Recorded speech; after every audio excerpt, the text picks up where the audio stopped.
My next guest doubling down on his call for no rate hikes. I'm going to bring in Wells Fargo Advisor Senior Vice President Mark Smith. All right, Mark, a lot of folks in the street still betting on rate cuts. Listen, maybe if it doesn't happen by July, it might not be able to happen because of the election. But you've been saying no, and it looks like more and more like you're probably right.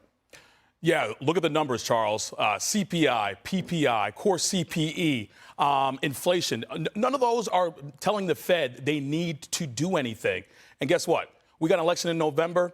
And last time I checked, the Fed is a part of the government. You got to think about politics when you think about government.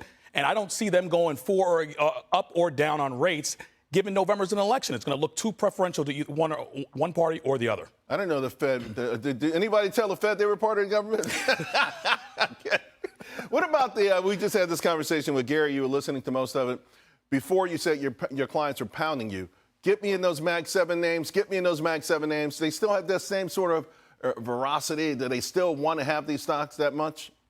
Listen, all these stocks are looking like they're going to be generational holes, which means that if you believe in your clients believe that, though. I think so, because when I talk to them, they're always talking about the next thing in tech. Right. And if that's all you're talking about, you want to invest in that, and you see long-term growth potential. AI is giving the tech sector new life, and it's still a new story. Last time I checked, most companies right now are still just looking to implement the technology, and that's why I think it's such a powerful story for decades to come. Great point. I got Sylvia Jablonski on. We're going to dive even deeper into that, just how much quickly they're trying to catch up, almost all these companies.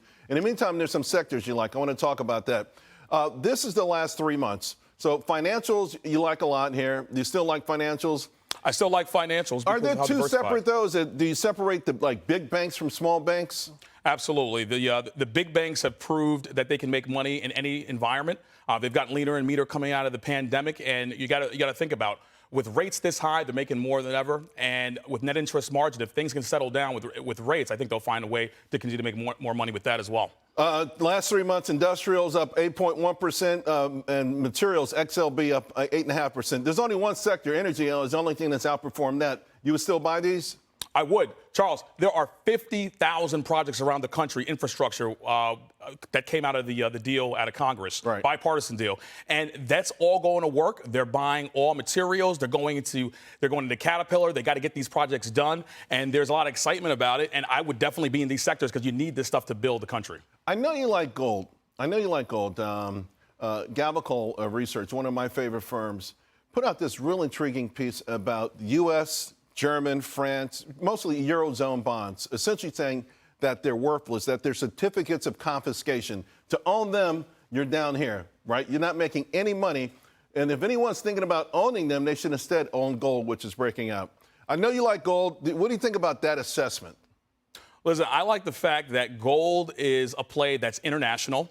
It's got a track record going back 2,000 plus years. And you also see that with the proliferation of Bitcoin, that gold is being sought after even more because of the fact that a lot of people think Bitcoin is fugazi. So whether you think that or not is one or the other, but only like 10% of America owns Bitcoin. I think less last time I checked. Right. And so when you think about that, I like gold, given all the different hostilities around the world, whether it's in Ukraine or in Iran.